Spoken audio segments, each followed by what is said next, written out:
tidak lebih baik kalau ibu bapaknya bekerja? Enggak juga. Saya banyak ketemu orang tua bekerja yang anak-anaknya Masya Allah dengan pertolongan Allah orang-orang hebat di masa kini. Yang membedakan apa?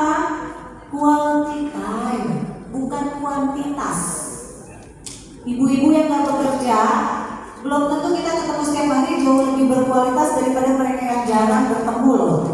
Kalau kita setiap hari ketemu tapi kerjanya udah makan loh, kamar berantakan. Ini kenapa? Aduh ya Allah, lagi. Kata anaknya mak gue bawa apa? Jadi berkualitas lah, ya. Pertama, dulu kalau ngomongin sendiri emang kenal terus saya goyang emangnya. Kesalahan buat diketawain bu ya. Awas jangan dilakuin lagi ya. Yang pertama buat ibu dan bapak-bapak yang bekerja, terutama ibu, jangan pernah membandingkan diri kita dengan orang lain yang tidak bekerja. Kesalahan kita adalah kita merasa bersalah begitu lihat teman kita bisa menjemput anak, betul kan?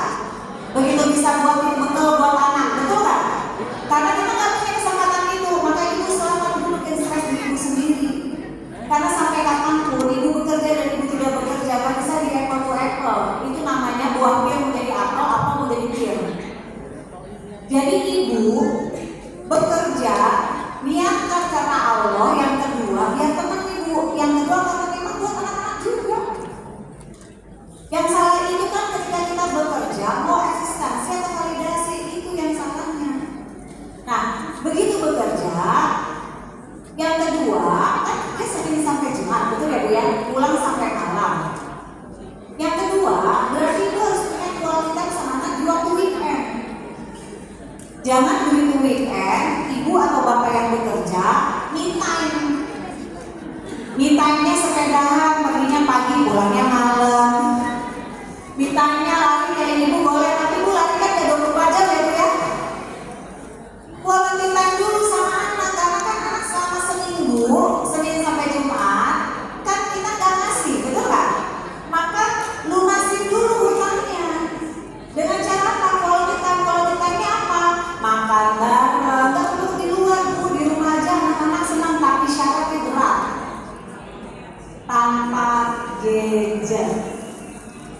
Berapa lama kualitasnya? Sejam 2 jam bu, tapi kalau ibu benar-benar fokus sama anak beraktivitas, maka itu menggantikan Senin sampai Jumat yang hilang.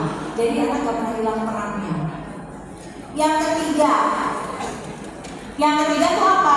Kalau kita pulang kerja, lalu kita punya pressure dari kantor, kita gak boleh jadiin anak itu tong sampah energi negatif kita yang dari kantor. Keselnya sama atasan, gagal pitching, kehilangan kesempatan. Kita cenderung membawa emosi kepada anak kita. Kenapa? Karena kita akan mencari yang lemah untuk kita tanda kutip jadiin tong sampah negatif. Kalau kita merasa, it's all about mindset. Kalau kita merasa anak milik kita, maka sudah pasti akan jadi tong sampah energi negatif kita. Tapi kalau kita pegang ground rules-nya bahwa anak bukan milik kita,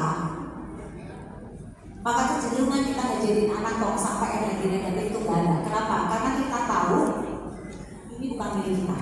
Konsep itu harus masuk ya, seperti ini. Caranya gimana? Caranya kalau pulang dalam keadaan gak nyaman, boleh gak ngomong sama anak, nak bunda lagi capek dulu, boleh gak nanti kita mainnya, karena bunda lagi capek. Boleh.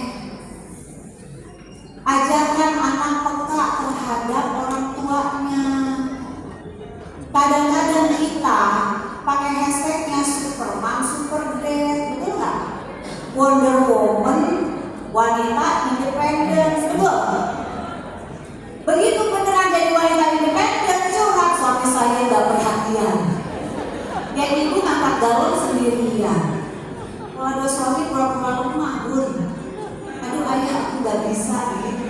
Karena kalau ibu di depan ayah ngangkat galon, benerin lampu gitu ya bu ya, segala gagah banget tuh bu.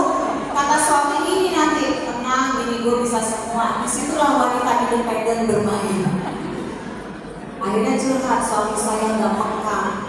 Bukan nggak peka, ibunya superwoman banget soalnya. Segalon-galon dia. Kalau nggak ada suami boleh dulu. Kalau ada suami pura-pura, aduh ya galonnya terlalu berat. Ya? Nah, ini harus dilakukan. Kenapa? Sehingga anak tahu, anak berempati kalau ayahnya capek, ibunya capek harus melakukan apa. Bahkan di sini diperlukan komunikasi ayah dan ibu. Yuk, nanti ayah capek pulang dari kantor. Yuk kita ke kamar, yuk kita kasih dulu minuman buat ayah. Ini pendidikan karakter loh. Pendidikan karakternya apa? Anak punya empati kepada orang tua. Jangan ambil filosofi anak gak perlu tahu betapa orang tua bebannya berat. Salah. Makanya anaknya penuntut, betul kan? Anak harus tahu kapan dia bisa minta, kapan dia harus menahan keinginan. Yang terakhir pun, kalau kitanya dijaga, quality time itu cuma sejam 2 jam dari seminggu ya. Insya Allah kemelekatan ibu dengan anak gak akan hilang. Insya Allah peran ibu dan peran ayah gak akan hilang. Karena kalau peran bukan tentang kuantitas tapi kualitas. Yang paling terakhir kunci, jangan pernah merasa bersalah ketika mengambil keputusan bekerja. Karena ketika kita merasa feeling guilty, yang terjadi adalah otak kita di tempat kerja, fisik kita di tempat kerja, otaknya ke, atau kebalikan, begitu kita di rumah, otaknya ke kerjaan. Feeling guilty, akhirnya konflik. Bismillah. Yang terpenting quality time. Terima kasih ya.